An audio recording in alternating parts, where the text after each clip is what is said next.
ہجرت کی رات میرے نبی نکلے تو ابو بکر کبھی آگے چلتے کبھی پیچھے چلتے، کبھی آگے چلتے کبھی پیچھے چلتے۔ آپ اپنے پنجوں کے بل چل رہے تھے کہ پاؤں کے نشان نہ پڑ جائیں اور کھوجی نہ دیکھ لے، تو پھر آپ نے فرمایا ما لکا یا ابا بکر، ابو بکر کیا ہوا ہے؟ کبھی آگے آ جاتے ہو کبھی پیچھے ہو جاتے ہو۔ کہا یا رسول اللہ، جب مجھے خیال آتا ہے آگے کوئی چھپا ہوا دشمن وار نہ کر دے تو میں آگے ہو جاتا ہوں کہ میرے اوپر آئے، آپ پہ نہ آئے، اور جب مجھے خیال آتا ہے پیچھے سے کوئی آ کے حملہ نہ کر دے تو میں بھاگ کے پیچھے ہو جاتا ہوں کہ آپ کے اوپر وار نہ آئے، میرے اوپر آئے۔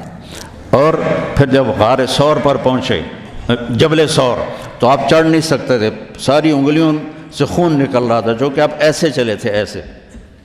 ابوبکر نے کندھے پہ بٹھایا اور پورا پہاڑ طے کیا، اوپر لے گئے، آپ کو باہر بٹھایا، سارے سوراخ بند کیے، اور اس کے بعد سوراخ زیادہ تھے تو پگڑی کو اتارا، اس کو پھاڑ کے سوراخ بند کیے، پھر اس کے بعد سوراخ زیادہ تھے، کرتے کو اتارا اور پھاڑ پھاڑ کے سوراخ بند کیے۔ ایک جس میں سانپ تھا وہاں اپنی ایڑی کو رکھ دیا، کہا مرحباً یا رسول اللہ۔ آپ اندر آئے تو اندھیرا تھا، آپ کو پتہ نہیں چلا، جب تھوڑی سی روشنی ہوئی تو آپ نے دیکھا نہ کرتا نہ پگڑی۔ ابو بکر مالک، یہ کیا ہوا ہے؟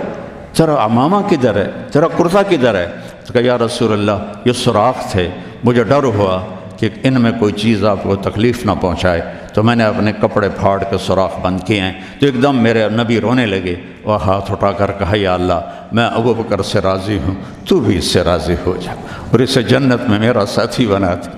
تو ایک دم جبریل آئے، یا رسول اللہ، اللہ تعالیٰ فرما رہے ہیں ہم ابو بکر سے راضی ہو اور جنت میں آپ کا ساتھی بنا دیا۔ انہوں نے میرے نبی کی زندگی کو یوں سچ کر دکھایا۔ موسیٰ علیہ السلام کی قوم کو اللہ نے کہا جاؤ ملک شام جا کے عمالقہ سے لڑو،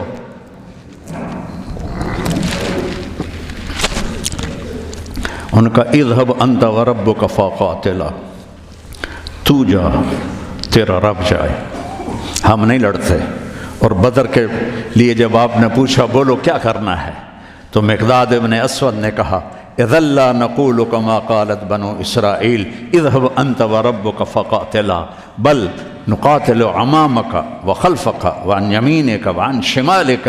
یا رسول اللہ ہم بنو اسرائیل نہیں ہیں کہ کہیں جا اور تو تیرا رب لڑے، ہم آپ کے آگے لڑیں گے، پیچھے لڑیں گے، دائیں لڑیں گے، بائیں لڑیں گے، ہماری لاشوں سے گزر کر وہ جائیں گے۔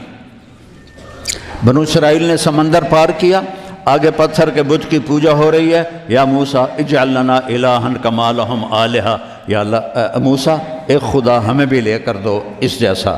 یہ بنو اسرائیل ہیں، اور میرے نبی کا انتقال ہوتا ہے پیر کے دن، اور ابو بکر صدیق اوالی گئے ہوئے ہیں اپنی دوسری بیگم کے پاس، ان کو خبر ملتی ہے تو وہ بھاگے ہوئے آتے ہیں اور آپ کے چادر ہٹا کر آپ کا ماتھا چومتے ہیں اور گرم گرم آنسو ماتھے پہ گرتے ہیں، وا خلیلا وا صفیہ وا نبیہ۔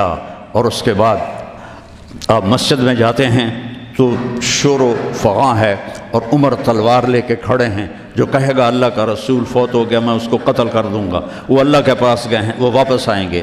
تو ابو بکر ممبر پر آئے، کہا عمر اقعد اقعد، کھڑے ہوئے آدمی کو کہنا ہو بیٹھ جاؤ تو اقعد، اور لیٹے ہوئے آدمی کو کہنا ہو بیٹھ جاؤ تو اجلس۔ یہ حسن عربی ہے کہ ہر حیت کے لیے الگ لفظ ہے، کھڑے کے لیے اقعد، لیٹے ہوئے کے لیے اجلس۔ عمر اقعد، کہا نہیں بیٹھوں گا۔ تو پتہ چل گیا کہ جوش میں ہے، ممبر پر آئے، ایھا الناس من کان یعبد محمدا فإن محمدا قد مات، جو محمد کی پوجا کرتے تھے وہ سن لو کہ انہیں اللہ نے بلا لیا، ان کا انتقال ہو گیا۔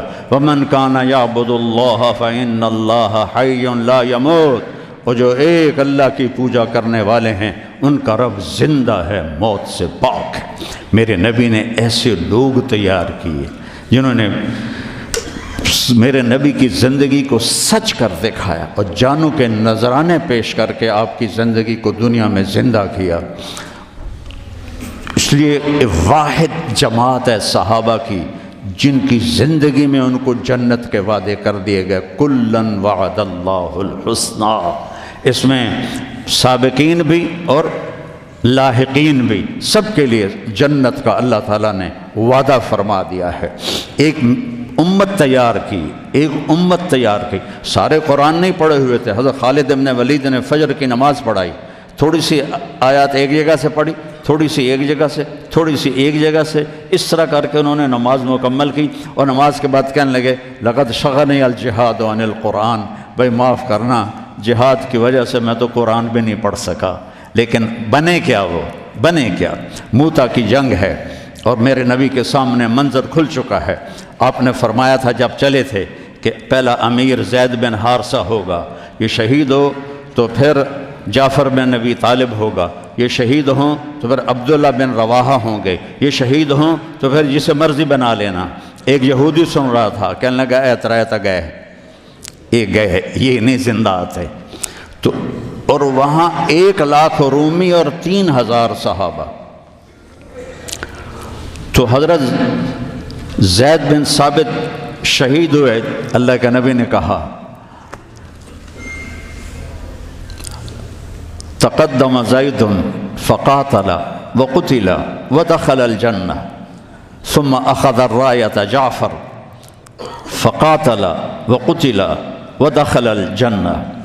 پھر عبداللہ بن رواحہ ایک کونے میں 3 دن سے کچھ نہیں کھایا تھا، گوشت کی بوٹی نوچ رہے تھے کہ آواز پڑی جھنڈا گر گیا ہے عبداللہ، تو انہوں نے وہیں پھینکا۔ پہلے 2 درویش تھے، فقیر تھے، یہ بڑے مالدار تھے۔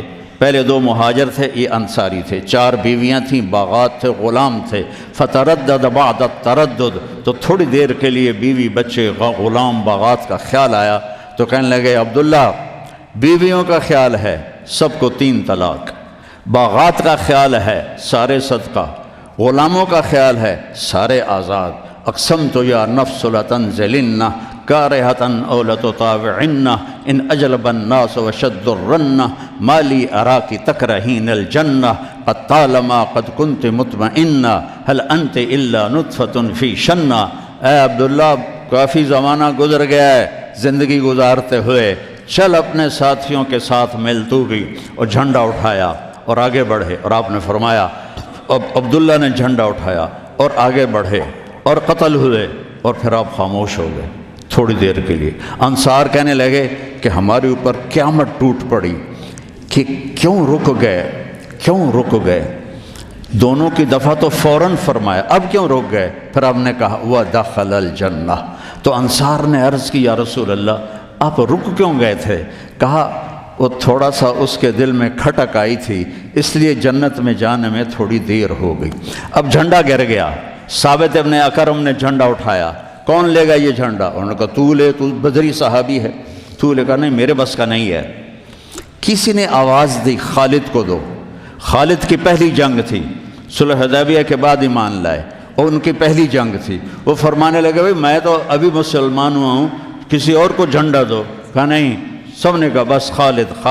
انہوں نے ایک ہاتھ میں جھنڈا لیا، اور جب یوں تلوار کو جب اٹھایا نا، تو میرے نبی نے فرمایا ثم صلی اللہ سیفا من سیوفہ، اب اللہ نے اپنی تلواروں میں سے ایک تلوار کو نیام سے باہر نکالا ہے، اور انہوں نے ساری رومیوں کی فتح کو شکست میں تبدیل کر دیا۔ 9 تلواریں ان کے ہاتھ سے ٹوٹیں لڑتے لڑتے، اور اتنا روب چھا گیا کہ پورے روم میں دہشت پھیل گئی خالد ابن ولید کی۔ یہ لوگ میرے نبی نے تیار کیے تھے، ایک امت بنائی تھی، یہ میرے نبی کا عظیم ترین کارنامہ ہے۔